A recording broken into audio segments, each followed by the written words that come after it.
நேற்று night ஒடிசால Chennai Coromandel எக்ஸ்பிரஸும் goods ட்ரெயினும் நேருக்கு நேர் மோதி இருக்கு. அது இல்லாமல் அந்த வழியாக வந்த யஷ்வந்த்பூர் ஹவுரா எக்ஸ்பிரஸ் ட்ரெயினும் அங்கே நின்று இருந்த சென்னை கோரமண்டல் எக்ஸ்பிரஸ் மோதி ஆக்சிடென்ட் ஆயிருக்கு. இதை பற்றி தான் இன்னைக்கு இந்த வீடியோவில் பார்க்க போகிறோம்.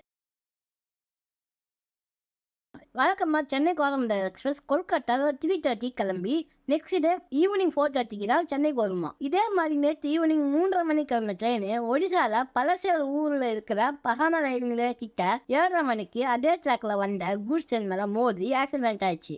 சென்னை கோரமண்டலோட பெட்டி பக்கத்து ட்ராக்ல போய் இருந்திருக்கு. இந்த பெட்டி இந்த ட்ராக்ல தான் பெங்களூர்ல இருந்து கொல்கட்டா நோக்கி யஷ்வந்த்பூர் எக்ஸ்பிரஸ் வந்திருக்கு. இந்த பெட்டி மேல மோதி தான் யஷ்வந்த்பூர் எக்ஸ்பிரஸ் ஆக்சிடென்ட் ஆயிருக்கு. இது வரைக்கும் இந்த ஆக்சிடென்ட்ல 235 பேர் இறந்துருக்காங்க. அதுவும் இல்லாம 650 பேர் மேல இன்ஜுரி ஆயிருக்காங்கன்னு சொல்றாங்க. சிக்னல் ப்ராப்ளம்னால இந்த ஆக்சிடென்ட் நடந்துக்கலாம் சொல்றாங்க. அதுவும் இல்லாம இந்த ஒடிசா பலோசேரி ரூட்ல கவாச்சி சிஸ்டம் இல்லைன்னு சொல்லியிருக்காங்க. இந்த கவாச்சி சிஸ்டத்தை ட்ரெயின்லையும் ட்ரெயின் போற ட்ராக்லையும் இன்ஸ்டால் பண்ணிடுவாங்களாம்.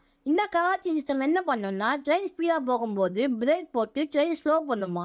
அது இல்லாமல் நீங்கள் லெவல் கிராஸ் பண்ணும்போது ஹார்ன் அடிக்குமா. எஸ்ஓஎஸ்ன்னு மெசேஜ் கூட இது அனுப்புமா. இது எல்லாமே ஆட்டோமேட்டிக்காக ஒர்க் ஆகுமா. இந்த மாதிரி ஃபெசிலிட்டிஸ் இந்த கவாச்சி சிஸ்டத்தில் இருக்குது.